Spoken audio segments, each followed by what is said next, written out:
রাসূল সাল্লাল্লাহু আলাইহি ওয়াসাল্লাম অসুস্থ ব্যক্তিকে দেখলেই মাথায় হাত বুলিয়ে দিতেন, দোয়া করতেন, আল্লাহুম্মা রাব্বান নাস আযহিবিল বাস ইশফি আনতা শাফি, দোয়া করে দিতেন। আর বলতেন, আরে ভয় পেও না, এই অসুস্থতা তোমার গুনাহ মাফ করে দিচ্ছে। তাহলে অসুস্থতার মধ্যেও তারা উজ্জীবিত হতো।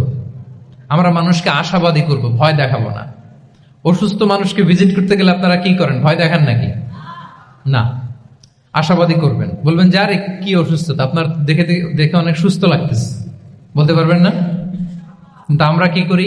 কেউ অসুস্থ হইলে ওই অসুস্থতায় সবচেয়ে কষ্ট পেয়ে যে মারা গেছে তার হিস্ট্রি বলা শুরু করি। এরকম করে না অনেকে? ধরেন যে একজন ক্যান্সারের পেশেন্টকে দেখতে গেছেন, এইবার যে আপনার কোন খালা ক্যান্সারে কিভাবে ধুকে ধুকে মরছিল, ওই হিস্ট্রি আপনি বয়ান দিতে শুরু করছেন। বেচারা বাঁচবে?